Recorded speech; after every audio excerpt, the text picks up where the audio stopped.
Cool. Nice. We are live. Yeah. Oh, Yeah, nice. the red light. Sick. Hell yeah, man. Coffee's brewing. Thanks for having me on your show. Absolutely.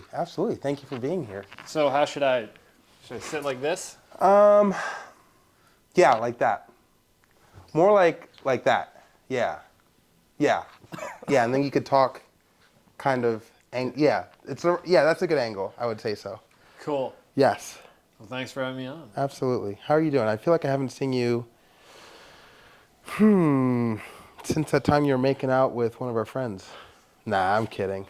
I just Was that the last time? No, it's one of those memories that just, whenever I see you, I think of it. Maybe Friendsgiving? No, I didn't make it to Friendsgiving last year, unfortunately.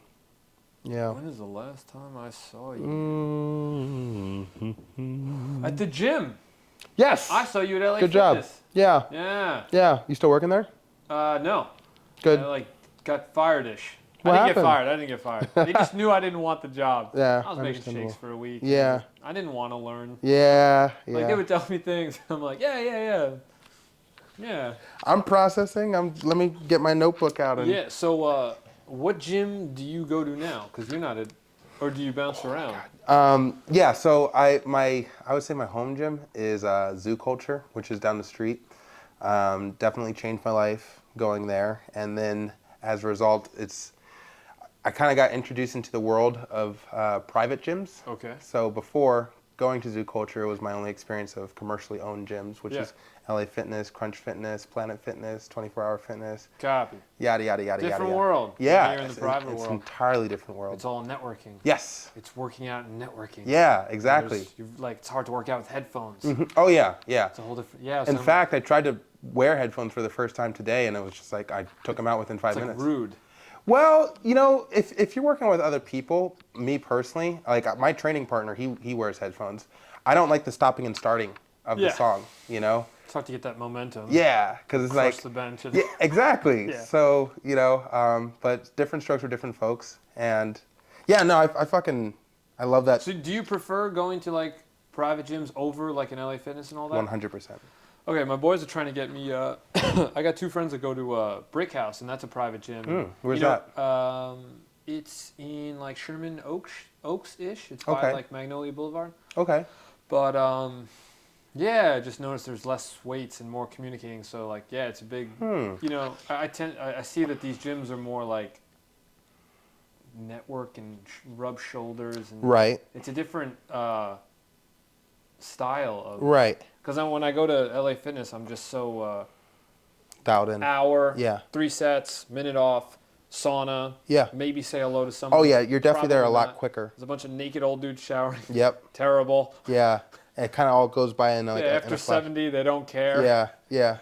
60, but. And another, to your point, there was at the very LA Fitness that I ran into you at, there's an individual who I didn't know at the time, but he's a professional natural bodybuilder.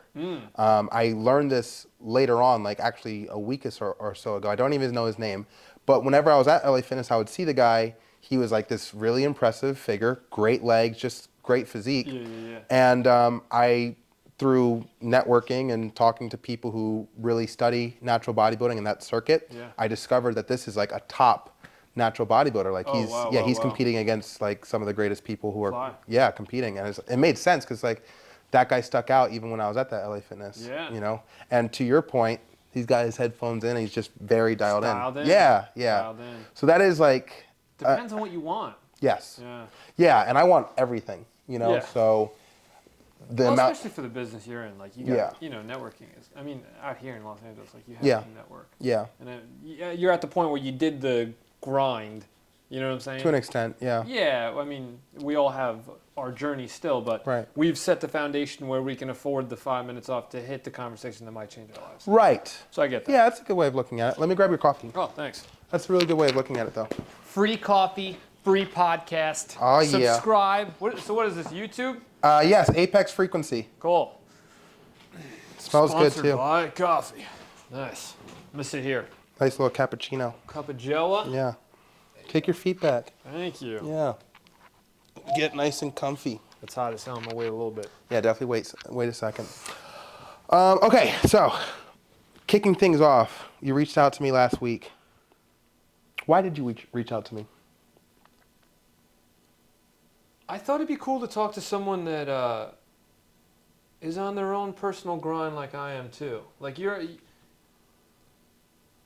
doing something like, I mean, I train for like movies and stuff, and I think health is important and all that, but you're on your own quest too, which few and far between. I mean, I have friends that are doing what they're doing, but you've shown like legitimate progress and discipline towards that. So I thought it'd be cool to kind of speak with someone that shared like minds, even though it's a different, you know what I'm saying? Absolutely. Like I was actually curious. I was going to ask you, like, what are your whys? Like, why'd you get into it? And, because there's obviously something deep down inside that's making you like, all right, I'm doing this. Absolutely. Like, especially to announce that you're trying to be number one. Like, I was that arrogant, like, I'm going to go make a movie, like, bafa, I'm doing, so like, I understand. I did it with a little more ego and attitude than you did it more humbly. Well, I do have a very, very, very, very large ego. We all do. Yeah. I mean, we all, there's a reason we all drove out here. Yeah. And I love that. And, I think just on my end, the whole purpose of, I hate to call it a podcast because it's visual. And I've always, I don't know, I guess my brain processes or defines podcast as like an audio experience. Yeah. And this is specifically on YouTube, but just for the sake of simplicity, we'll continue calling it a podcast. Copy. The whole purpose of this podcast was to seek out like-minded individuals like yourself who share a spark of ambition in the world of creativity. So those are the types of individuals that I'm looking to host and talk to about like opportunities for us to collaborate, your own personal journey, what you've done up until now and your aspirations leading outside of this conversation, like what your biggest aspiration out of life so far as your creative endeavors are concerned. And I'm also interested in hearing about like your inspirations. For instance, I haven't finished because of Mika. Cut it. I'm halfway through. Halfway through. It's all good. I've really been enjoying it though. Oh, thanks. Yeah. So Thanks.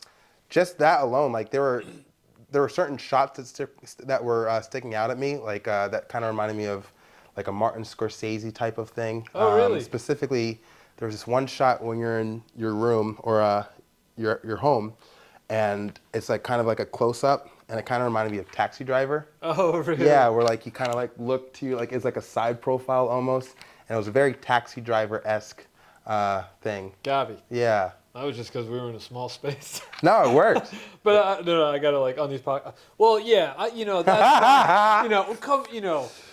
given our process. When it comes to honestly, like, I didn't know that directors were responsible for the shots as well. So I've never shot with a shot list in my entire life, and there was no shot list for Because of Mika. I didn't know that.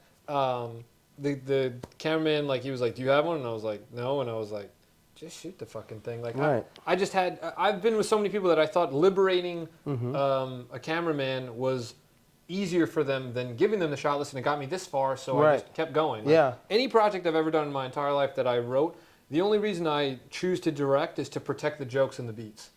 So I always had the confidence, like, it could be shot from a month away or right here or there. Like, obviously there's a sense of professionality in a student film and a short film, but I do think the quality of the jokes for me was always more important than how it was shot. I think comedy, you can get away with that more than drama. Right. You can't shoot Batman like that. But like, if you're doing a skit or something, it's, even my next comedy, the story's so great, you can shoot it on an iPhone 5. Yeah. Like, it's like, just get it and just get them in the zone.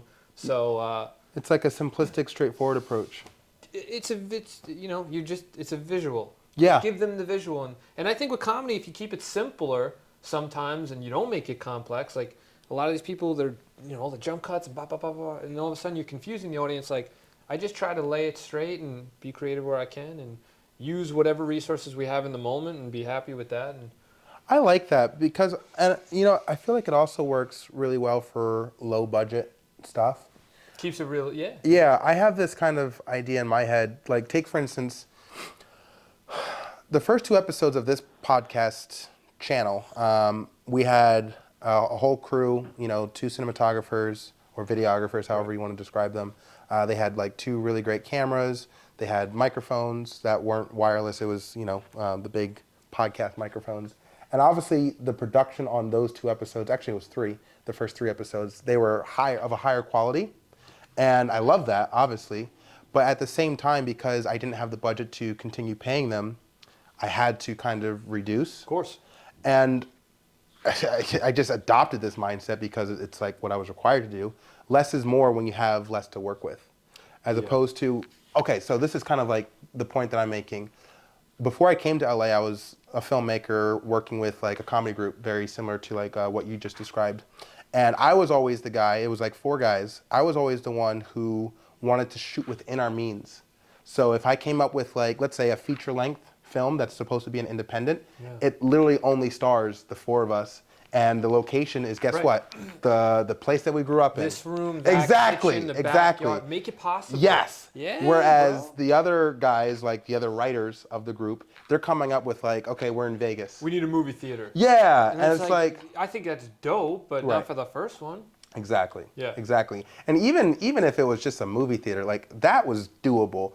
But some of the shit that they were coming up with, it's like, all right, you have 20 actors, you have, like 10 different locations, like why? Yeah. Well, I think I think in the beginning, a lot of first-time filmmakers are obviously looking to impress the public and, right, but you need the mill. You can impress them with. You impress them more without Exactly. it. Yeah. Exactly. Totally. And no, I'm right there in line with you where it's like you're working within your means and then you impress with that level, and then as you continue to build, you continue to get a bigger budget. That's when you get to start thinking about, all right. You get more freedom. Right. Yeah. Yeah.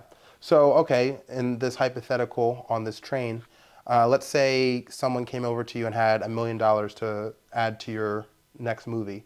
Would you have a shot list?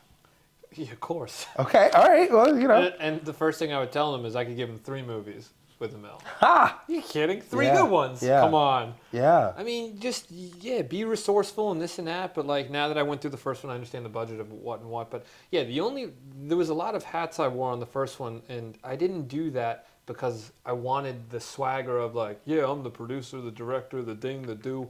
I just did that because in order for this thing to get achieved, I gotta carry this thing like crazy, Right. and it was bottom line is it was my idea, so I had to accept that responsibility. Mm-hmm. But yeah, I'm actually the cameraman who's shooting this next one just texted me like 10 minutes ago before I pulled up, and yeah, we're gonna make a shot.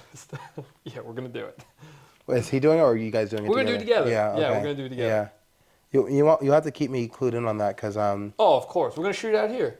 Okay. I got a scene for you already. Dope. And awesome. It's you lifting too. I'll Perfect. I'll play right into it. Everybody, Yeah. everybody. Yeah. There you yeah. go. I got you, bro. I'm all into it.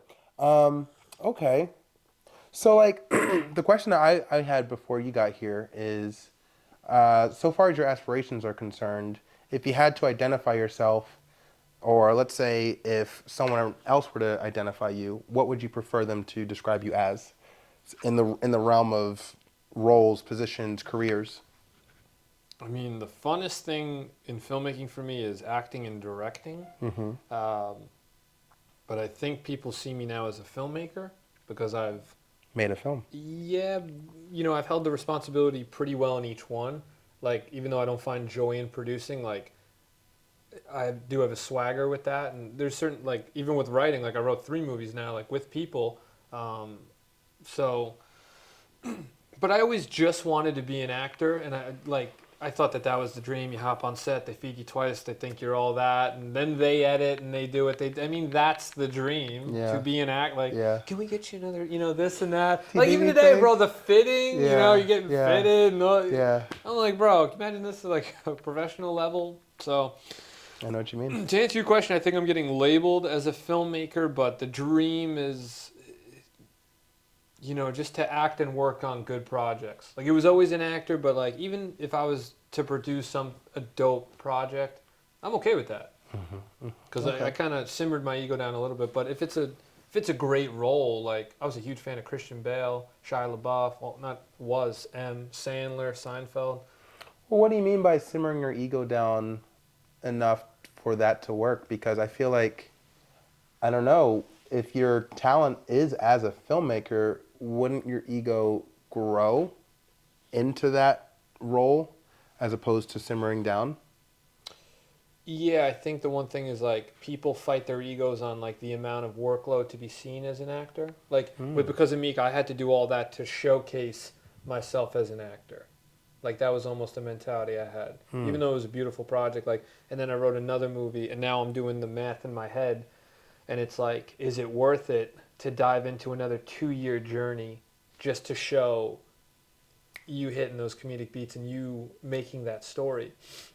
And that's something you really got to sit on because you're raising a child, and it's a Monday through Sunday, and if a problem comes up, you're the parent. And I just went through it Because of Meek, and granted, the feedback's been phenomenal and all that, and you got to humbly accept, like, all right, are we diving into this one again? Are we just going to audition for other people's projects? But then if you don't like their projects, is it a waste of overall time? So I guess simmering the ego.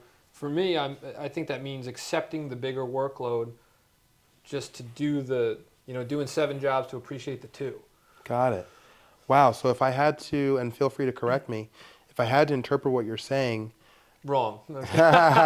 no, but like, so you're wearing all these hats to, let's just go with the film that you actually did produce and, it's available to the public. Because of Mika, you were a producer, a director, a writer, casting director.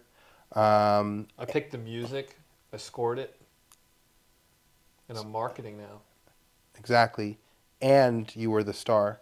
And if I had to put it, and again, feel free to correct me, you would have just been the star if you could have. Yeah. Got it. Yeah. So it's like, man, you wore all these damn hats. All that to just be seen a specific way. Wow. That's how much I care about how I'm seen. That's actually, wow, that's like a whole thing. But the payoff was beautiful because years from now, and even now, for me to advertise this as my project and hand out these business cards with that movie, I have so much confidence when people see that. They see exactly what you wanted them to see. Bro, in my head, that was a 100 on the test for the performance I wanted to give. Yeah. That was exactly every beat, everything. Yeah. I mean, the way we wrote it and the way, the scene with the priest in the middle. I mean, it was, and that's cool. And that's very peaceful to see that. Yeah. Like, holy shit, we wrote it like that and then we shot it like that. And, you're meeting all these phenomenal people, too. And the implication is that you do that as often as you need to in order for it to get to the point where you no longer have to. Yeah. Right. Yeah. And then at which point you really just get to dive into acting. Yeah. And then, once you're a big actor, you can make a movie. Yeah. But I tend to see a lot of these, like, a lot of people, like, really, they worked for the industry and then they end up doing what I just did. So I kind of, like, even like A Quiet Place. Bradley Cooper? No, John. Yeah. Oh, yeah. Bradley Cooper also. Yeah. A lot of these actors like kind of beg for the opportunity to direct their own projects. So in the back of my head, I'm like, did I just cut the line? Right. Like, here I am wishing I was over there. They're all wishing they had the complete freedom, That's why I'm surprised at what you're saying. And I'd never really heard this perspective, but it actually makes a lot of sense. Where it's like you did all this work just so you can give yourself the opportunity to do exactly what you want.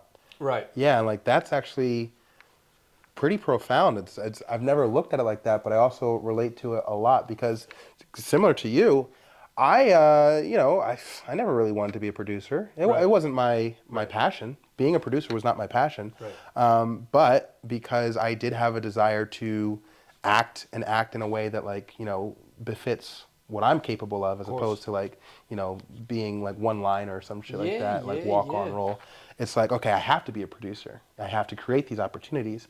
But I never really saw it as like, man, I'm doing all this motherfucking work. Yeah, but like, that's why you got to make sure like the part you're doing is worth it, To me, that workload was worth it. But yeah, it's kind of the new world we're living in. Like, I know some people that, do just get paid to act, and I think that's awesome. But I do think for someone, newer people, in order to get seen, you got to do something with nothing. You got to make people turn heads. And you got to humbly accept that. And Los Angeles is competitive, and a lot of people drove out here and were funny in their hometowns. So it's like. Okay, so off of that, how has your life internally and externally. You can answer either or both. How has it changed since creating because of Mika? Did you watch the second Top Gun? Yeah, I love that movie. You know, in the beginning when he's trying to go 10.0, and he's going 9.5, 6, 7, 8, he's like, come on. That was me checking Amazon Prime every day to see if it was on, and it was finally on Christmas, and it was like, pum, and I hit it, and I was in this like, holy shit. Because my whole, I did stand up at 18, and now 10 years later, the first movie's out,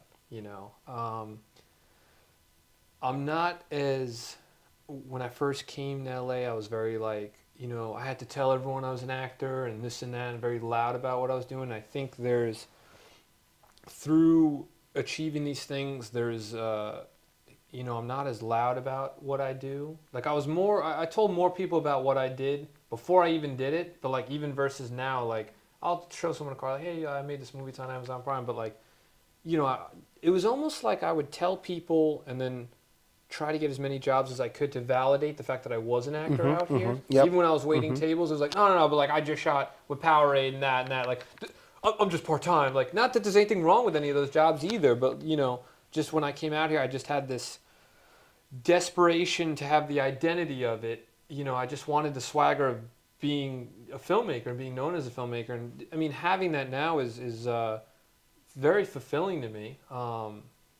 It brings me a lot of peace and joy, but I do understand that, the day-to-day is still the same, the food still tastes the same, and the discipline only gets stronger, and, and I'm sure you feel that way too with, like, all the weightlifting and stuff. Like, you're going to achieve what you're going to achieve, and you've achieved what you achieved, but at the end of the day, like, the next day at 6 o'clock, we get up at the same time, we do this at the same time, we gas up here, we do this, and problems arise, and, dents on the cars and all that. Yep.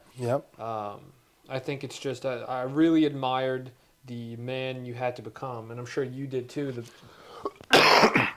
COVID. No, I'm sure you really enjoyed becoming the person to be, all those character traits and all those bad habits you had to get rid of. Like I found joy in that, getting rid of like, okay, I can't be doing this, and that. Yeah, go ahead. Keep going though. Doing all that stuff, I found peace in the changed person you become along the way, It's a good coffee. Nice.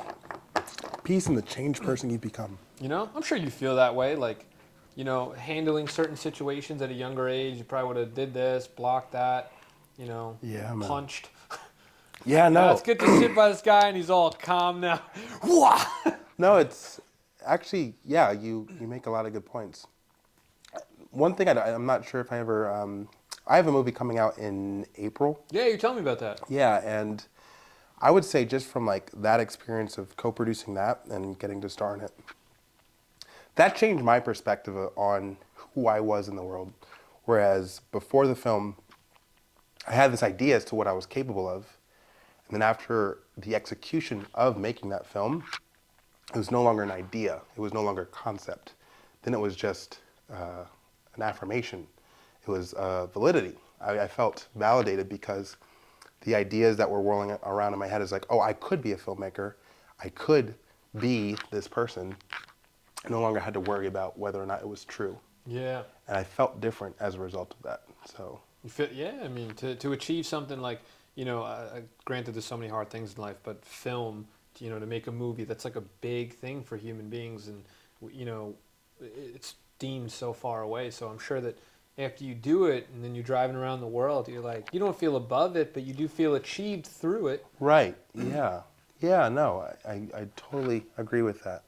Okay, so similar to kind of like what you just said, there's a level of, I guess, peace that exists now, because kind of like when you're, waiting tables or whatever, and you're pursuing this career as an actor, and you're trying to validate yourself and say, oh, I'm waiting tables part-time, but I just did this and that. Totally. After the film, you no longer feel that desire to make that clarification to other people. Yeah, there's some, totally. Like, Yeah. and even when you got to go back a little bit and do, like, I've still done extra work recently in the last couple of weeks, but I'm still passing out the cards because, you have a different identity, which brings you the calmness. Yeah. You know. Yeah. So, yeah, I mean, it's awesome. Yeah. How is it so far as like, because I've noticed that you now get to call yourself a filmmaker, and like that's part of your resume. Like Yeah. you can walk up to any person and say, "Oh, I am literally a filmmaker." How has that helped, or are you maneuvering differently with that title? So far, so good. It's been fun marketing the movie, Mm-hmm. and I do have a confidence that it will open up the right doors and bring me to the right places and be seen in a little bit of a bigger light. Oh, you have the screenplay book, Sid Field. Oh shit! Did you read Save the Cat? I've read it. Yeah, I've read a good chunk of it. Save the Cat's a Yeah. good one. Yeah. Yeah. Mm-hmm. Mm-hmm. Yeah, but to answer your question, it's it makes Los Angeles feel more like a home all of a sudden. Hmm. Because now I'm out here and now I feel like, okay, if I have a place out here and I'm doing this and that, it's like, okay, it makes sense because he does this stuff now. Mm-hmm. Mm-hmm. I always Yeah. had like 1 foot in, 1 foot out. Like you're like hustling, but then you go home. Mm-hmm. Now I feel like ready for that commitment to like, if I had the identity of that and then I'm living in LA, it makes sense versus, I was blessed to achieve that early. I've only been out here for 4 years. Wow. Yeah, and then half of it I was home for COVID. Bouncing Yeah. around. So to have, because I know some people out here for like a decade and all that. Yeah. But nothing, but you still got your movie, you know what I'm saying? But I just know that some people that struggle to get work, I've been blessed that I've never dealt with that. I can't imagine being out here for 10 years without that. So, Yeah. I kudos to them. And Well, I can only say from my own experience, I didn't try as hard as, well, all right, shit. There's so many places to go. It was only recently that I arrived at the understanding that, yeah, I wanted to be an actor. I came out to LA to be an actor, but the whole audition circuit, it wasn't stimulating to me. In fact, my roommate who left at some point, he actually encouraged me within the first 2 years to tally 100 auditions and just see how I feel after wow, getting to that 100 auditions. So it took me 2 years to do it. And after it was done, after I got those 100 auditions, I practically stopped doing auditions. really? Yeah, because I got the 100th audition and it's like, okay, well, I did the thing that I said I was going to do, and now I discovered that it wasn't the auditions that was fueling me, instead it was just this idea of like, okay, let's see how you feel. And I felt nothing. I felt absolutely nothing. And it's because the auditions that I had access to weren't stimulating. Tuh. Yeah, it's boring. Jesus. Right. So, fast forward, I think this is my 9th year in Los Angeles. Fast forward to now, and I reflect back on my career or my journey in this city, and it's like, yeah, I love acting, but I don't love the typical route to become an actor. And when I say typical route, the route that's available to everyone, which is the audition, LA casting. It's a and cattle call. Yeah, the cattle call, and Of course. I'm not into it. It doesn't light me up inside, and instead, I would prefer kind of like exactly what you just described. Do it yourself, wear the 10 hats, and now you get to control your own narrative. You get to control how you want to Yeah. present yourself in your performance. It's just, you get to walk away from that experience. Yeah, it's way more work, but at least it's the work that you're choosing. And it does stand out. And of course it'll stand out for you too. Like when you do that passion project, like it can, there's such a sense of confidence that'll bring you to the next place you want to go. Because these other projects that you do, they're going to lead you down to something that, Right. because you hope like those will get you still to that Mm-hmm. other one. But if you're doing that, it might take you there. Yeah. You know what I'm saying? Yeah. People keep driving south hoping one day it'll take them north. But it's like, bro, if you keep doing that south trail, like, you got to take, Nike, the only way is through. You got to, Yeah. And, to that point, there's a level of legitimacy when you book a role on a known TV show and it's like, oh, look at, but at the end of the day, does it really fulfill you? And personally, again, this is just from my personal experience, it doesn't. The thing that most people have seen me in, which was I had a guest starring role on All American, right? Did you? Yeah, Nice. yeah. I leveled the quarterback. Oh yeah, yeah, Did you? yeah. I played the no. I played the quarterbacks, or actually the star. I don't even watch the show, but the main kid. I played his father in a flashback, and to this day, people still recognize me for it, and it's Totally. like, oh, cool. Like Sean Fury's an actor. That's how like they perceive it, but that's not the truth. Like that wasn't the moment that I felt like an actor. Instead, it was just an opportunity, and again, it gave legitimacy to the rest of the world, but not really so much legitimacy to me. And I think a lot of actors, when they're young, do that to try to prove a point, like to the town. Right. I did extra work on Euphoria. So just did I. because I quit. Oh, what episode or what? I was thing? in both seasons, the first season and the second. The second season, I was nude. In, Were you? Yeah, the flashback episode. I didn't watch it. Oh, you should watch it. I don't watch the show. It's a good show. I just needed a gig. I get it. Yeah, so what were you in? Season 2, episode 7, when Fesco, rest in peace, Yeah. wasn't at the play. I'm in the chair next to him.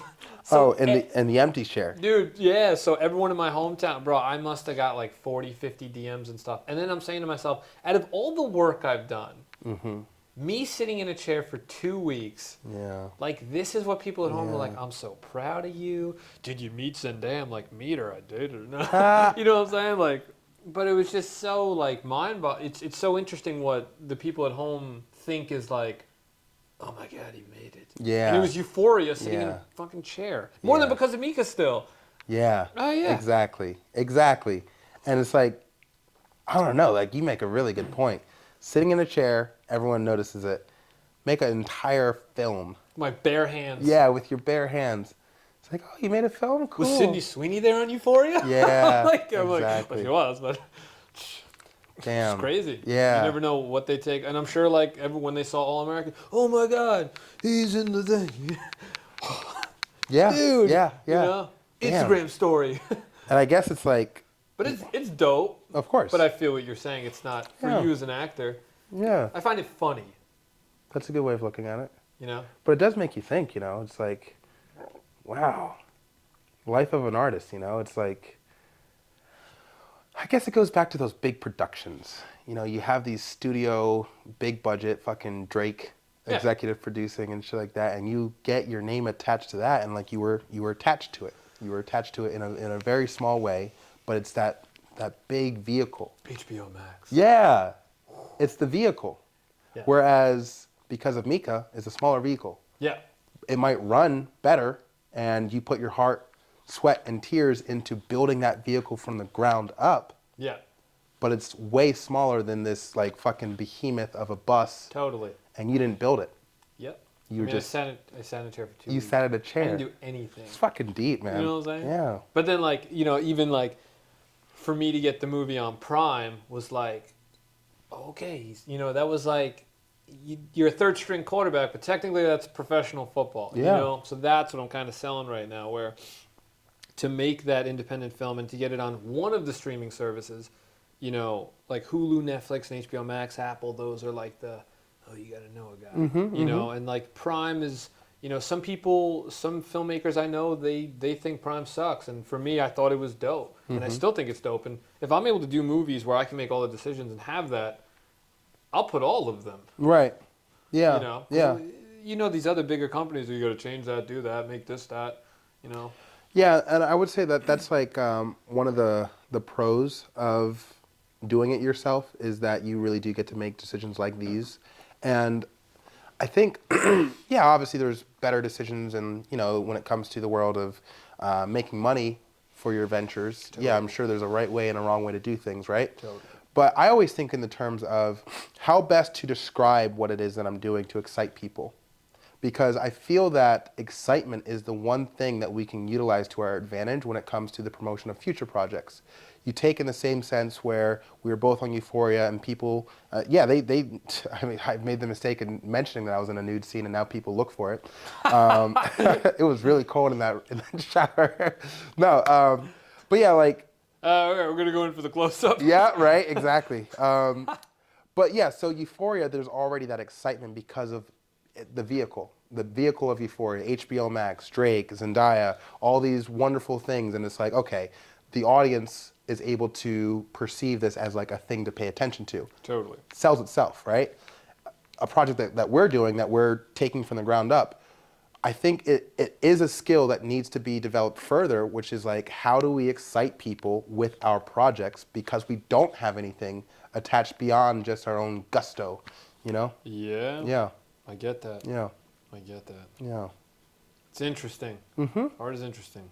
Yeah, and I would say that we're figuring it out, you know? Just the fact alone that you made a film and you got it on Prime, like, you get to walk around with that, and like it separates you from another artist, you know? Yeah, it does help. So with your movie, do you have distribution yet? Are you going film festivals? Or? We're doing distribution. Cool. It's going to be Prime, Nice. YouTube, and Apple. Nice. You found an aggregator? Or You're going to have to talk to my co-producer about that. No. well, to get on Apple, you probably found an aggregator, unless he was able to, you know. So aggregators like pay me X and I'll get it on.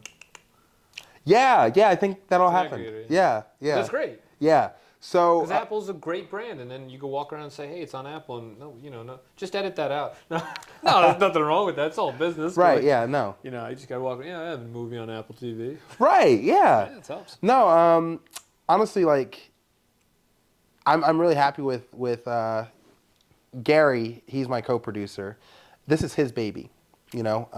What's the movie about after that thought? Okay, well, I'll tell you first. The movie is, the way I'm pitching it, and it's just the easiest way to describe it, it's dodgeball, only instead of dodgeball, it's roller hockey, and instead of fitness gyms, it's skydiving zones.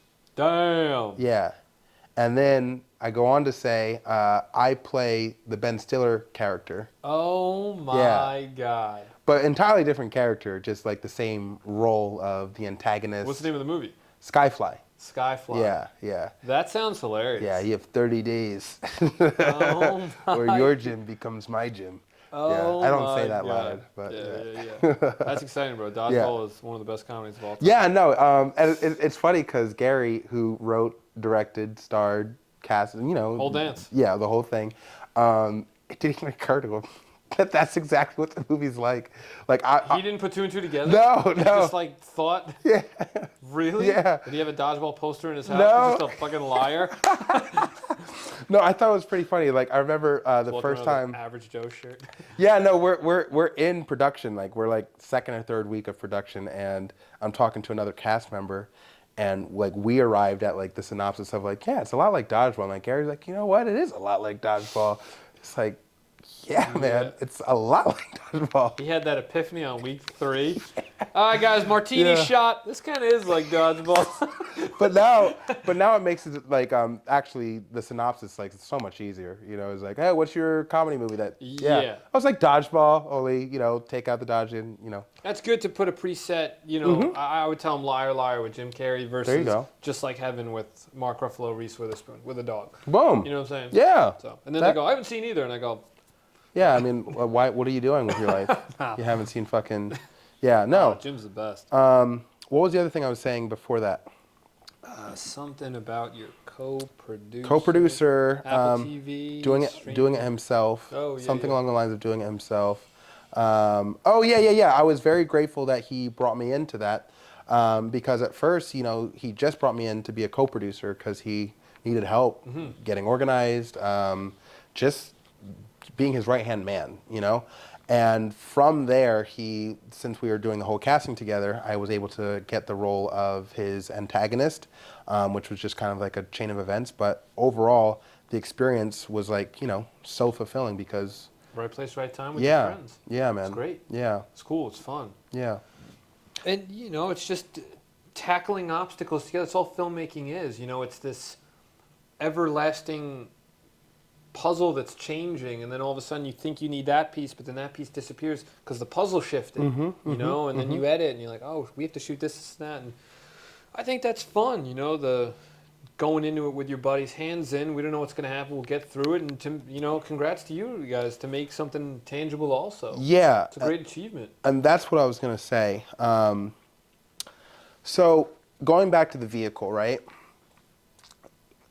my whole idea, like my large idea for how I want to kind of take over Hollywood and change everything, is I want to create as big of a vehicle as I can, and then allow that vehicle to like be used for collaboration across, like creating an attachment to that vehicle, and then, okay, Sean Fury's attached to this project, and now it's a bigger deal because of the vehicle of Sean Fury, right? Of course, your brand. Yeah, exactly. And it's very straightforward when you describe it like that, but like that's really the idea. And the whole bodybuilding and natural bodybuilding and all that stuff, yeah, it's a movement, but at the end of that movement, once it's all said and done and we've actually changed the fitness industry, the brand of Sean Fury, my whole thing is like Arnold Schwarzenegger, right?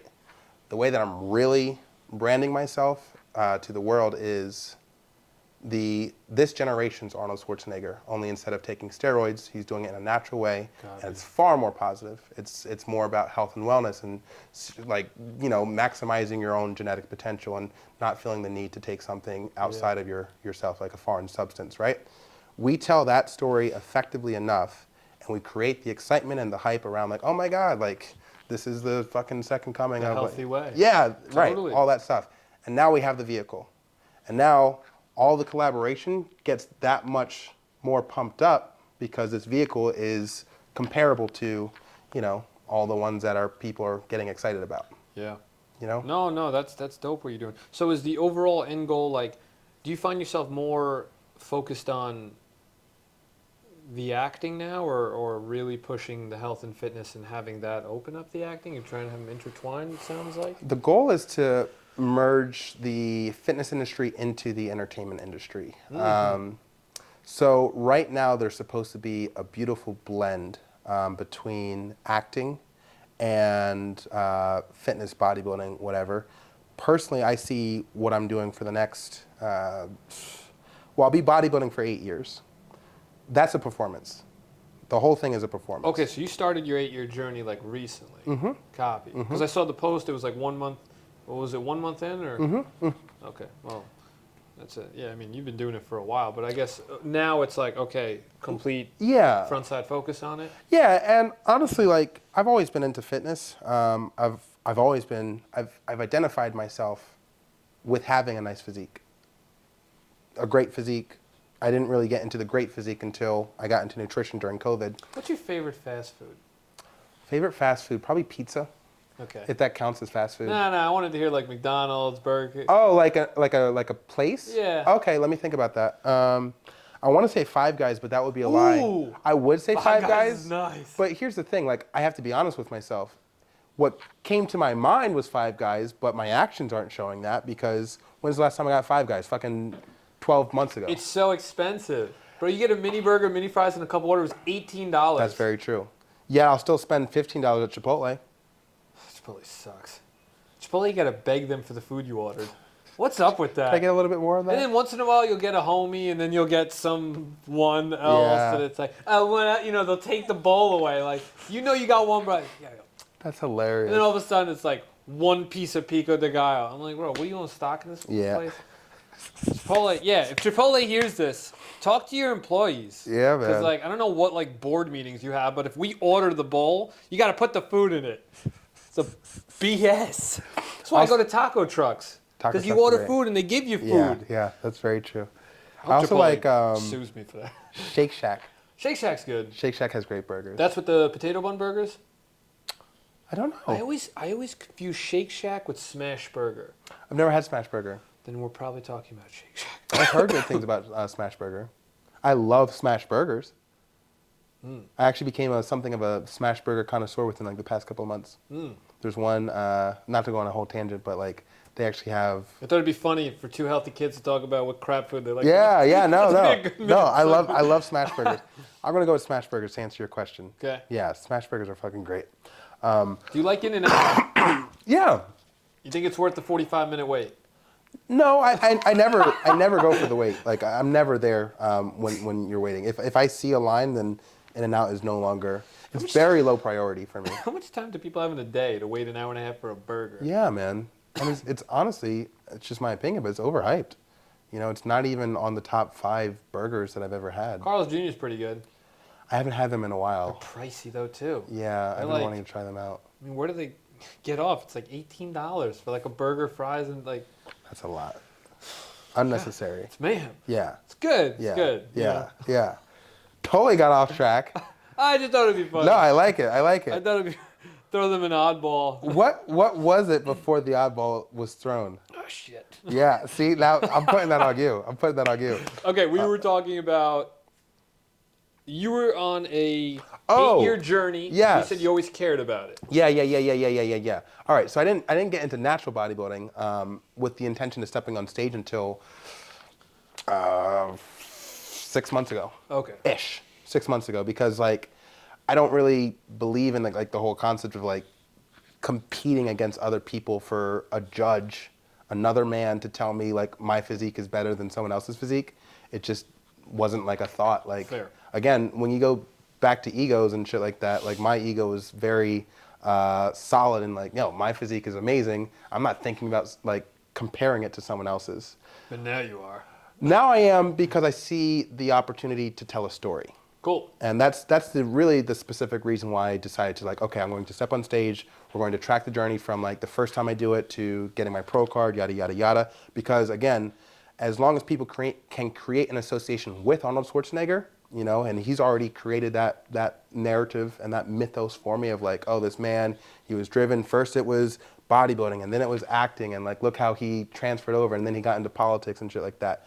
It's already... Right, killed it. Yeah, no, he did a So great job. good. Yeah, fantastic. And the documentaries, that you got Pumping Iron, you got Arnold, you got his entire movie career, and all of it, it's just him representing himself. Yeah, you know? What was the newest one, Arnold? Yes. Yeah, that was a good one. Yeah. It's fun. Yeah, it's fun. I mean, it's fun watching that stuff too. You seeing people's mentalities, and he was such a dreamer. I thought that was so cool. He was always on a twin bed dreaming. Yeah, yeah. I thought that was cool. Yeah, I relate to that as well. So yeah, like that's really the narrative. I'm not passionate about the concept of competing against other people for like judges to tell me like, oh, you have a great body and this body is like, that's, to me it's silly.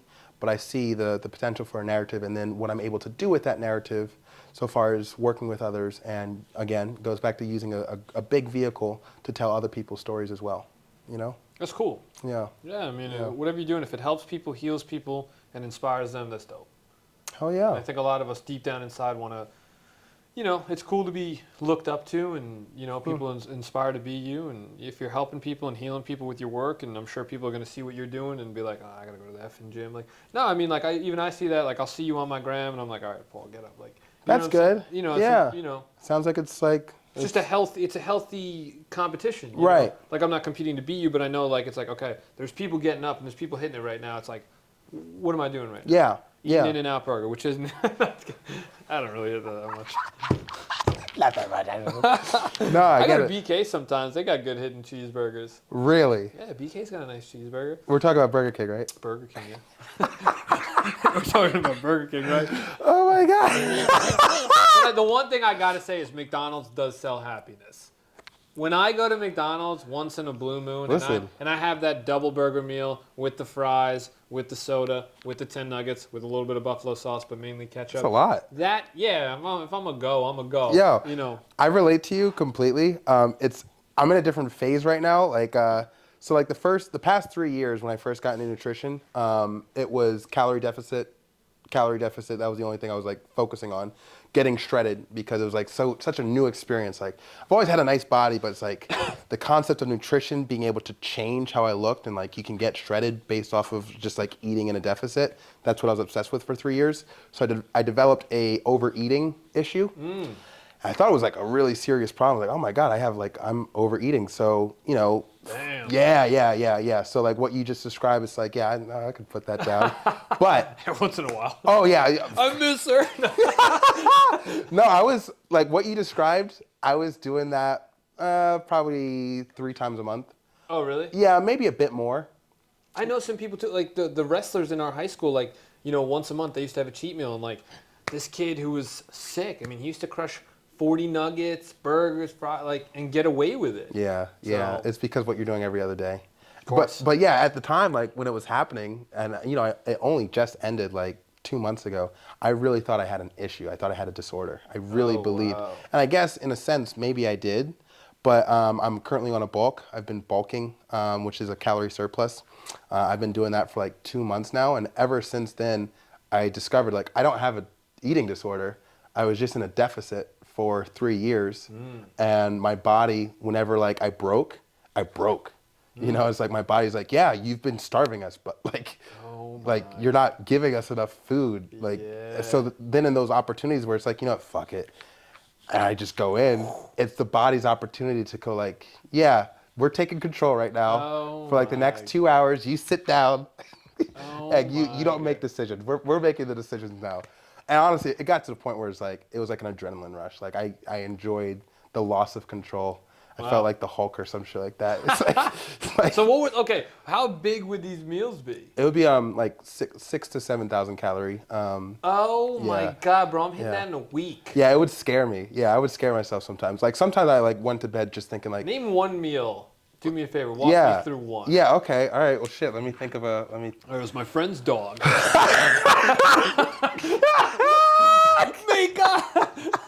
There's no sequel. Oh my God. Okay. All right. I'm gonna. There's one memory that's popping in my head. I am so excited to hear this. So excited. Okay. So, I used to work down in downtown LA, right? I got fired after this now. All right. So, it always starts with sweets because that's what like my body was like always feeling like it was deprived of. Okay. So this is just one day in particular. Someone brings in. You ever had Susie cakes? Susie cakes are delicious. Best cupcakes out there. Are they like Entenmann's, like that box? No, but they're like a brand of cupcakes. Like they specifically. What color are they? Are they like chocolate? No. Oh, okay. All right. It's a company. Okay. Susie Cakes is a company. Yeah. If they do the oatmeal like pie things, I think I know what you're talking about. You're thinking like of a Little Bo Peep chick. No. Scratch it. Okay. There's a company. There's a bakery company called Susie Cakes, and they make cupcakes. Okay. Well, yeah. As soon as I'm gonna Google it after. But delicious cupcakes. Best cupcakes out there. Yeah. Okay. So they start some fucking coworker at the job that I'm at. You know, this company. They bring in a box of Susie Cakes, right? And the thing is, has always baffled me. I'm the most fucking shredded person in any fucking room I enter, yet nobody else wants to help themselves to multiple cupcakes. I'm like, you guys are walking around at 30% body fat. Like, let's not pretend that you. Oh, I can't.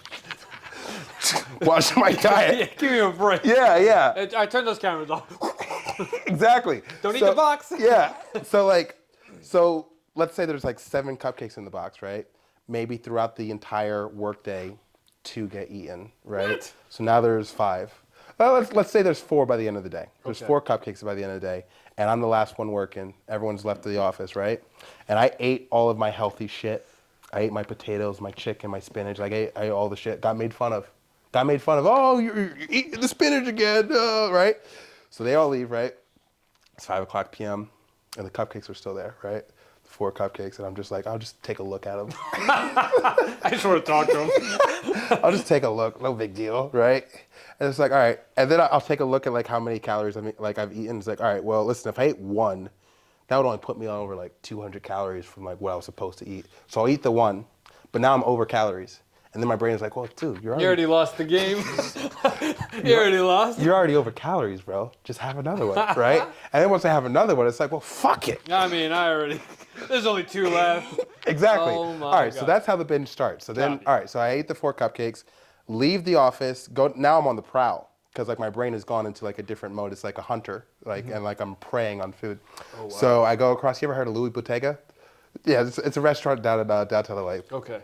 Go there. I pick up 2 beignets, a soft pretzel, and then I eat the beignets, the soft pretzel, while I'm walking to a pizza place. What is a beignet? A beignet is like a donut, only with no hole. Wow. Yeah, with not powdered sugar, but like crystal sugar. Okay. Yeah. Okay. I know Yeah, what you're yeah, talking yeah, about. yeah. So I get. So you got 4 cupcakes, 2 donuts, and a pretzel. You have a Yes. cheese with the pretzel? Or you have a plain Jane? It was a salted pretzel. Okay. Big salted pretzel. Okay. Yeah. All right. So I'm eating the beignets and the pretzel on the way to my next destination, which is a pizza place. Get 2 slices of pizza from there, right? And then that's actually when I get donuts. So you mentioned donuts. Those were the beignets. So I get the 2 slices of pizza, and then I'm walking to a donut place that I've had my mind on for like a long time, but I've been restricting myself. So I go to a donut place called Donut Man, get 2 donuts from there. What kind of donuts? It was a PB&J donut. Oh, wow. Yeah. All right. Yeah, it was a PB&J donut and a regular raised glazed, right? So then I think I'm done for the day. Like, okay, that was it. But then on the drive home, it's like, listen, you only have 1 shot. You got to keep going. Stop at Taco Bell. Oh my God, he ripped Bell. Chicken quesadilla, cheesy gordita crunch, the twisted cinnamon Oh, yeah. churro thingies, and I think that was it for that. Oh, you got a sweet tooth, man. Yeah, I do. 90% of that was dessert. Oh yeah, 90%. Yeah, I'm trying to think if there was anything else on that particular day. But yeah, that was like a typical binge. Damn. Yeah, yeah, yeah. I can't believe you got the donuts after the beignets. Like that's Yeah, hilarious. yeah. Well, it's Wow. different taste. Fair. Slightly different taste. Fair. I get it. I Yeah, get it. You know, exactly. I don't do well with candy. Oh, I bug out. Yeah, man. Like I had one homie, like whenever we would like, you got to get gas, like 20 on pump 5, and he'd always look at the scratch offs, you know? And then I would go like 20 on pump 5, and I'd look at the Starburst. And I was like, come on, Paul. You only spent 20 grand on cavities. Get a fucking pack, huh? And I'm like, oh, all right.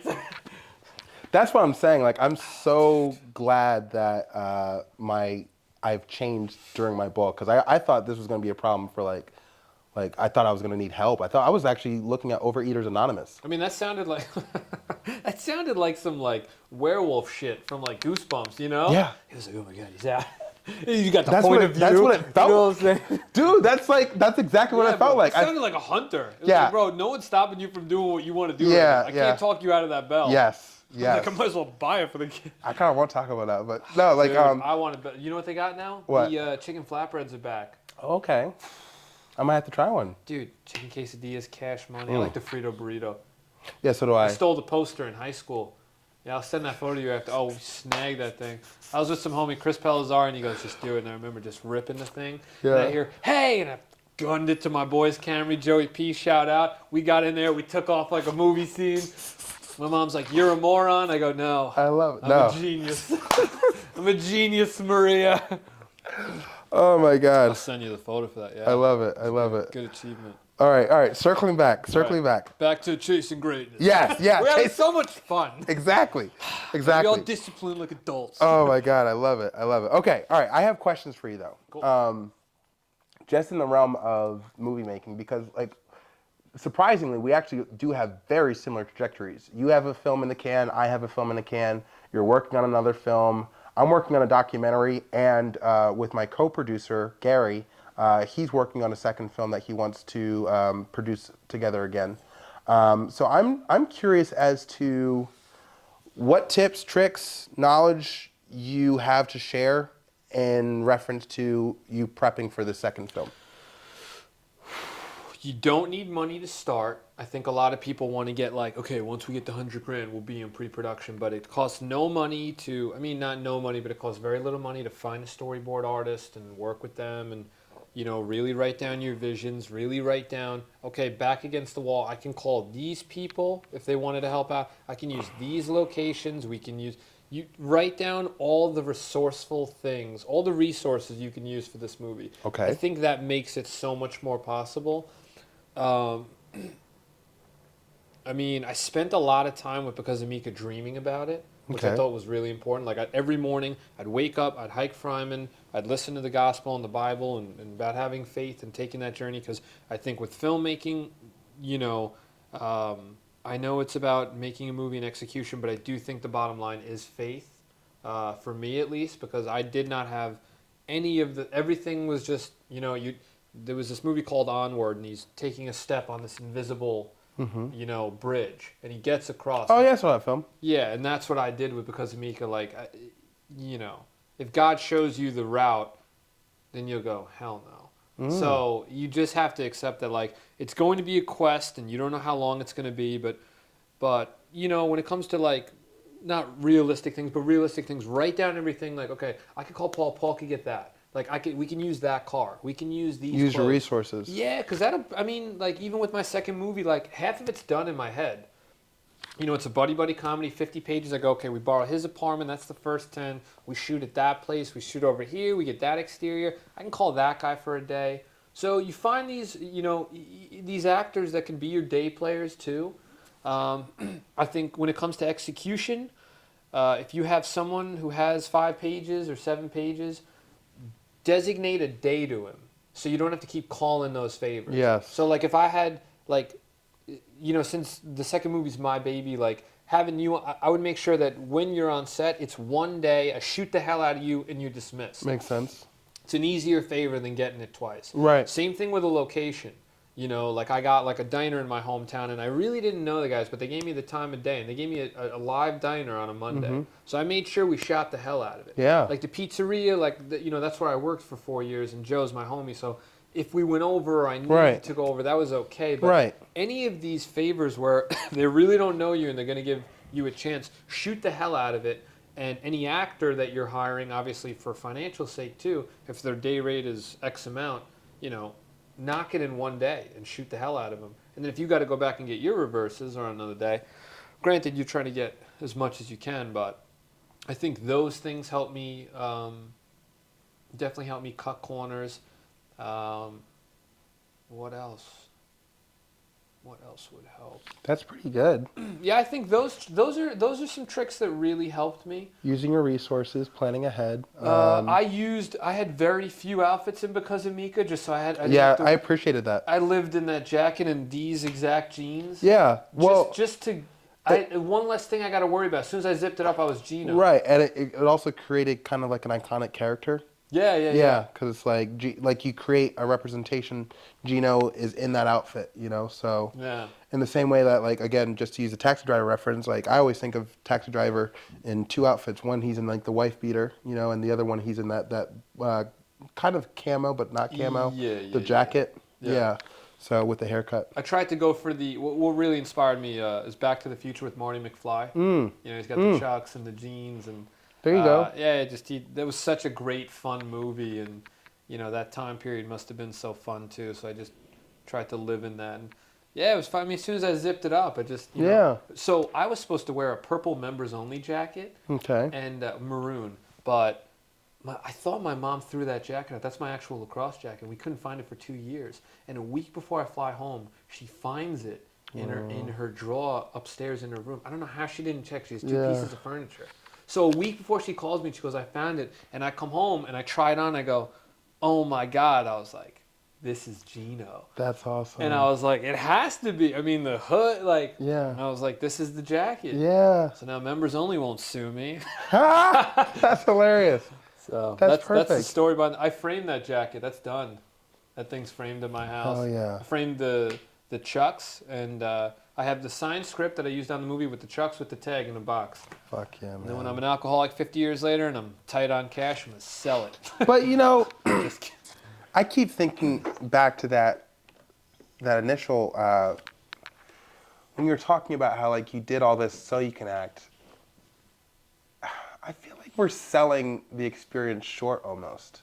Because, like, the way that you talk about the entire experience and the memorabilia, you talk about it with such nostalgia, that, yeah, you might just want to be an actor and that's what you came out to Los Angeles to do, but there is something more to the fact that, like, you were able to produce and make this film, and it's entirely yours, and it's like how you described it. It's your baby. I guess it's weird because if you could have done it differently, you wouldn't have had a baby. Correct. And, like, that's the weird. And you're totally right. Like, I think I made it seem like, oh, I got to do all this to that, and I did. We talked about that earlier, but realistically, like, I did really push to enjoy every phase of the journey, even though some things I didn't think I was going to be responsible for. And it was funny. We were talking about donuts, and I hired a composer, and it didn't work out. He wasn't giving me what I wanted, and I was like, I was at the gym and I go, I got to go do it. I got to do this. I have to pick the songs. So I went to Randy's Donuts and I bought 6 and a big thing of coffee and I picked the music, and 3 days later I had the whole movie done. How was getting the music rights? I went through Artlist, which is like a database like where you can get like I've heard melodies of or this. Artlist. Yeah, Yeah. Artlist is cool and it's fair and it doesn't sound like free music. Yeah, no. Because you do pay for a subscription. As I was listening to it, that was a question that popped in my head. I was like, oh, I wonder how you had the budget for music because music sounded Oh yeah.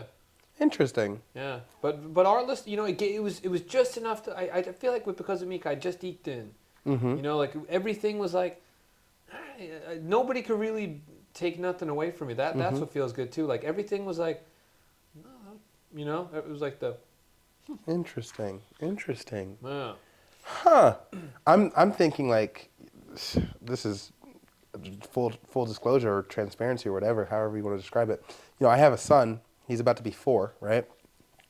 It was an unplanned pregnancy with a woman that wasn't attached to, and she told me that she was pregnant the entire 9 months of her, gestating or being pregnant the whole 9 months. I'm like in denial. I was like, no, there's no way. This can't be real. Like I'm not having a kid. And then baby comes out. We do a paternity test. We confirm that it's my child.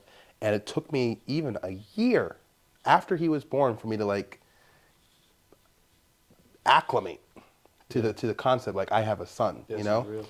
And 4 years later, like he's about to turn 4 in April, and it's kind of like I'm relating it to.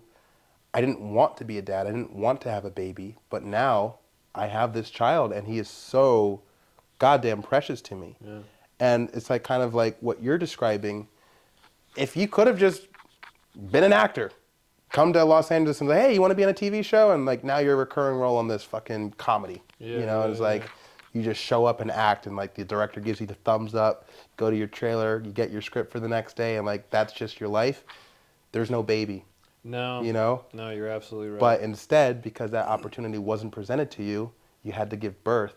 And you get what I'm saying? Totally. Yeah. Totally. The responsibility seems overwhelming, but in the end, it was totally worth it, and it was more fun than I think. Grass is greener on the other side, and I'm sure that these people that just act, I've heard kids that, they get some serious checks from acting, and both of them said, man, I just wish I could make movies with my friends. And here I am, sleeping on a futon going like, yeah, I just did.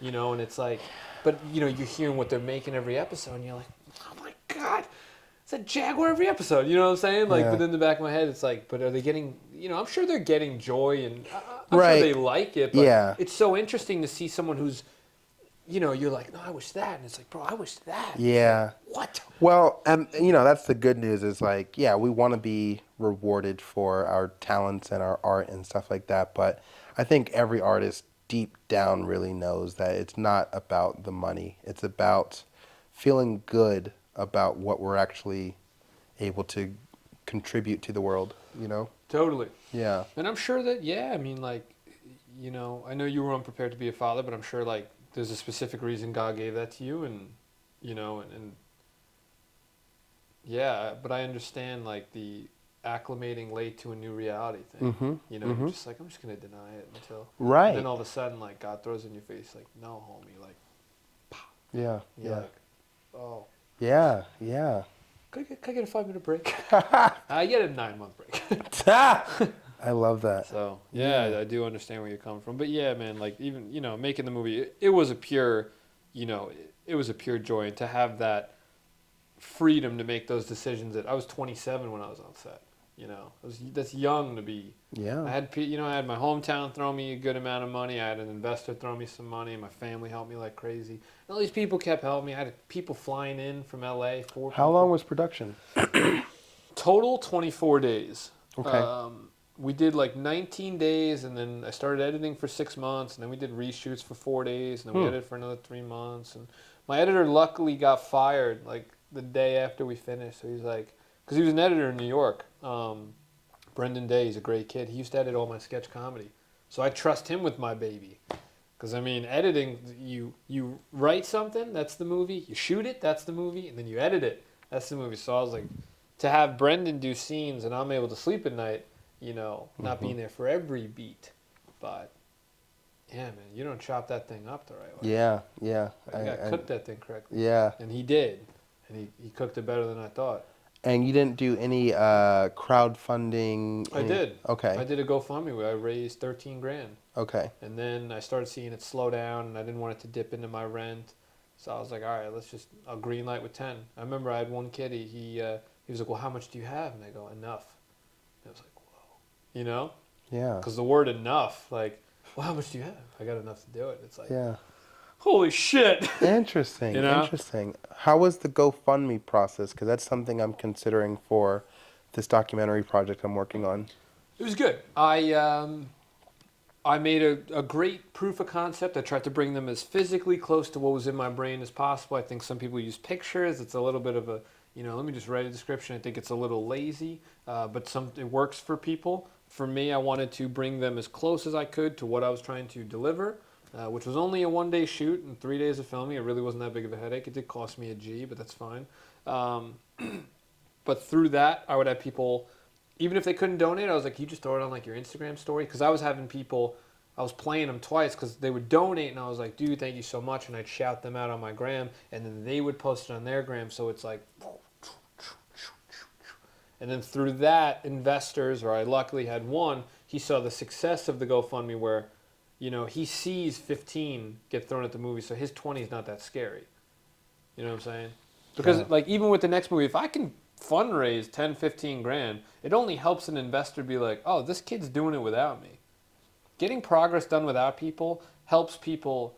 It's really easy to be the 100th person to donate. It's tough to be the first. Yeah. So how did you find the investors, or how did they find you? The investor was actually the first, where I first moved to in Los Angeles. I lived at an Airbnb with some homies, and the first 3 people in the movie, Daniel, Gabriel, and Derek, those were like my brothers that I met out here. And then there was this guy, Jeff, who he lived there too, and he kind of saw my road. He saw me verbally pitch because of Mika to Derek in that room where we shot in 2019. Wow. Like me seeing the dog, throwing the phone, and then Derek's like, yeah, write it down, bro. And, Jeff's standing right there, and then a year and a half later it is written. And then a year and a half later it is shot and done. So Jeff got to see the entire... He saw me pitch that to Derek, and now all of a sudden we filmed that together. So that journey of, people like, don't go, ignore your past. But I go to my past to help film my future.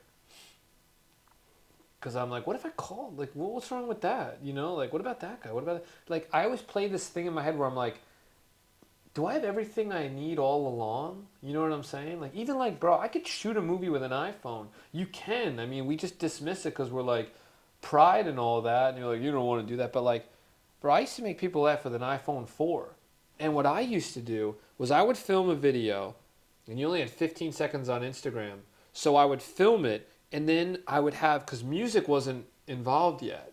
So I was 18. It was like 2012 or something. The iPhone just came out with the videos. But I would film it with someone else's phone, a 15-second video. Then I would click playback, and I would have the phone on the counter. I'd film their phone with my phone with YouTube music playing, and that's how I combined music. Yeah. So I was already like a little bit further ahead of most, because like everyone would be doing those videos, and then all of a sudden I would be doing like, Benny Hill, like, like, wow. And then all this stuff. I was very creative with what I had, and yeah, and it kind of goes back to what you were saying when you were giving tips on if you were just to make a movie tomorrow. It's like you take time considering what you have access to right now. You take stock of your resources, the people in your life, the locations in your life, the funds that you have access to, and then you put that all together and you say, okay, what can I work with? Yeah, how far can it go? Yeah. And Christopher Nolan's first movie cost $6,000. Shadowing, I can't remember the name of that. I don't know the name, but I know that. Something, it was like a one word, yeah, I know what you're talking about, black and white film. But you just gotta, get through one. And even like right now, I'm sure if you wrote down really everything and all those, if you really called someone, if you really had a dream and a vision where you were like, hey man, like I really need you for this and this, you'll be surprised how many people pull up. Yeah. And a lot of people think like it's a number thing. Like, Little Dicky killed it. He did the music video, Save That Money. He spent $0. Brilliant. Bro, he got the boat. Got the drone shot, got the bar, got the Lambo, got the broads. Goose. Yeah, He just got from asking. sponsored. Yeah. Brilliant little Dicky. Brilliant. Yeah, no, I'm a big fan of what he was able to do. Everyone can do it, but it's he knocked on 50 mansions in Beverly Hills. Nobody wants to do that. And even in the back of my head, with because of Mika marketing, if I got to tell a million people. I've said that to myself. Like today, I went for a fitting. I told 3 more, and then I told the lady fitting me, and whoever sees this, and even I was getting sushi yesterday. Gave it to the waitress. Like someone walked out of a movie theater last night. I asked them to watch mine and give me an honest opinion. If I tell a million people, a million, maybe 500,000, they'll see the movie, and 500,000 people seeing a movie—that's big numbers. So we live in this digital world where, like, I don't know what God's plan is, but I have to continue to be humble, and they say at an anointed time He'll give it to you. So I just have to continue to remain disciplined and learn the skills I learn. And when He anoints me, I'll be ready for it. That's another thing, because once you're a professional player, you're a pro. Like, you don't want to mess that up. So I know that there's so much more I still have to learn despite that movie. I think that there's some spots I got lucky and I got bailed out. I had some people picking up slack for me. I can't sit here and pretend that, like, I was Moses. Like, I mean, I did, guide the journey, but I had a lot of people teach me things I didn't know. Granted, I get to go into the next one with that, and there's still some things that I really need to pick up on. Like, even the shot list, like, to shoot a movie with a shot list like that, that's funny the first time, but, like, you want to be a legitimate player. Like, the second one I'm going to walk into, I'm going to do this the right way. And Right. I've literally sat and I've learned more about shots. Like, Studio Binder on YouTube, I'm sitting there, I'm like, okay, this is camera movement, this is that. And there's nothing wrong with an actor knowing that. It only helps, Yeah. Like, there's some things I never want to do, like editing, and, like, I'll always hire an editor, because I do enjoy the collaboration of filmmaking. So I'd hate to be, like, even when I write better with people. So I'd hate to be, like, editing this whole movie alone. How sad is that to me? Like going to New York, buying fucking Brendan Days and some pizza and shit, and just a couple kids doing it. Going from a 3-minute sketch comedy to a feature on Prime. I enjoy that process with people. That's why I don't like stand-up comedy. I used to do it. I was pretty good. It was like I won a contest in New York. First show I sold out in Long Island. It was fun, but I don't like being alone, and I feed off of people and beats. Like, I was able to make you laugh through what you said and what I, hit a response to. Yeah. Yeah. Versus reselling that to an audience, like, and then he said this. And I'm sure I could, but it's an art that I don't know why. I mean, I haven't visited in a while. I think one day when I completely hate the world, I'll go up there and Chappelle the thing, but after a couple more movies. But as of now, I do enjoy the collaboration with people. Dude, we are so alike, man. I know, we're the same. We bench the same Come amount. on, 405. Yeah. I'm not hitting 405 yet. What do you bench? 325. I'm repping, but I wanna discover my PR while I'm bulking, because, like, this is the strongest I've ever been in my life. So Sick. it's the time to discover that kind of information. But what I was gonna say is, I feel the same way about the concept of collaboration. I think it's such a beautiful thing. I've always seen, and this is just like my perception of how the world could or maybe even should look, but I've always seen it as like a big sandbox, at a playground. And you have, let's say, the entire world's population on this huge, gigantic sandbox that covers the entire planet. And let's say I'm in my little area of the sandbox and I'm building a castle, and someone walks over and like, hey, can I play with your castle? It's like, yeah, just don't break it. Yeah. That's kind of how I see the potential for collaboration with other people. It's like everyone coming together to add value and contribute and bounce ideas off of. It's like, oh, what if your castle had a little door? And then, I don't know. And I think, like, the bad apples are the ones that literally just want to see other people's shit get destroyed. And obviously, the opportunity for collaboration with those individuals don't exist, because we'll be able to perceive, like, okay, this person doesn't have good intentions. But for everyone else, that's why I got into movies, honestly, because it's like, you have a role. You got the costume designer, the actor, the composer, the cinematographer, and, like, all these different people are adding value to this one project that we're all very passionate about. And that's what has really kept me going when it comes to, I want to discover the value and the height of collaboration through filmmaking, and then I want to bring that to the entire world. So yeah, that's kind of the Yeah, it's idea. nothing but a team game. You know, I just try to continue to bring as much as I can to the table and be a valuable asset. You know, just like when I'm on set, they go, okay, this kid's gonna give everything, and he's a good player. So, and if you get some of those, you win. Yeah, and that's what that's what has been interesting for me because like similar to you, it was just acting because like just like how you described it, you just fucking show up. Yeah, Like bro. you come up with like your lines memorized. You got like lunch, you got dinner. It's like Cut the line. it really feels like a vacation to me acting. Yeah. However, producing is a job. Yeah. You know, and you're playing a leader. You're playing the role of a leader and for me, and maybe this is what you meant by like simmering your ego, because like I've noticed that I have a big ego, but I have to be ego-less in the role of a producer, because you're the least important person and you're the most important person on set, because everyone else has a job to do, and you have to make sure that their jobs are being done effectively. You need to find out what you need to do in order to make sure that they're running as smoothly as they possibly can, and that is a very egoless, thankless job. Yeah, and you don't get yeah. I mean, in any movie, who's in it? It's the only thing they ask. Yeah. You know what I'm saying? Like Yeah. Even like Jake Gyllenhaal's movie coming out. I don't know who wrote it. I don't know Roadhouse, who directed it. I don't know yeah, who produced exactly, it. yeah. All we know is Conor McGregor is in it with Gyllenhaal. Yeah, It's and the only thing we know about. yes. And one thing that my dad used to always say as I was making my transition and coming into terms with the fact that like producing is the thing I'm going to be like, that's my career, and acting is like the gift that I'll give myself. You Totally. know. But he would always say that it's the producer that gets the Best Picture award. You know. Yeah. And it's like, yeah, he's right. Yeah. So, all that work, and yeah, you get the Best Picture award, great job. But like at the end of the day, that's the job. Yeah. Being a producer is the job. You know. Yeah, that was something that there was a festival in Long Island that like I didn't, as being an actor my whole life, like I wanted to win Best Actor in a movie, and because Amika won Best Story and Best Picture, yeah. and I didn't know how to handle it because Yeah. like I didn't know who gets that. You Like, do. Yeah, Yeah. I went up there with like this. I didn't know how to like. It was like, oh, thanks, like but like my mom was like, you just won Best Picture, like, and I was like, yeah, we didn't win Best Actor, like, you know what I'm saying? Like my ego was like, bro, how did I crushed? See, that's bro, what like, I'm saying, I crushed man. Gino, you know what I'm saying? Yeah. But like, yeah, seeing that stuff happen, that's different to me. Like the movie's winning as a whole, but I'm glad it's doing that because you don't want like, I didn't do it just to win that. So seeing the whole team effort win, that's cool. Yeah, and you can't be jealous of your baby, right? No.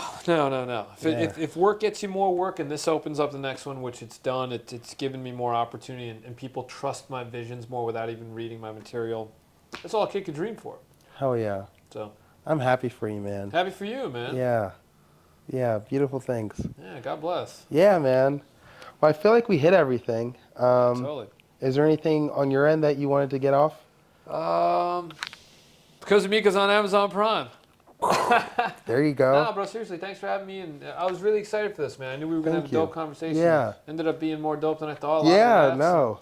It was a crappy rainy day, so what better day to have a podcast? Yeah, I like the alignment too, man. Yeah, Yeah, it's like very, very, a lot of parallels. Well, I knew you were chasing greatness, and I'm doing the same on my end. So I knew that we had to have similar hallways of thoughts, and I like that. I knew we Hallways were gonna, of thoughts. yeah, I knew we were going to agree on, how we see things. And our Yeah, perception, so. yeah. Well, let's keep kicking ass, and we'll continue to keep in touch and collaborate as more opportunities come our way. Hell yeah. Yeah, man. Hell yeah. I'm looking forward to being in your next movie. Oh, dude. Hell yeah. It's locked. Let's I'll fucking send you get the it. treatment. Dope. We're not Please gonna, do. Yeah, we're not going to tell them about it. Yeah. It's a surprise. We'll leave that off. But yeah. All right. Thank you for watching. Thank you, guys. Fuck yeah. That was dope. Hell yeah, man.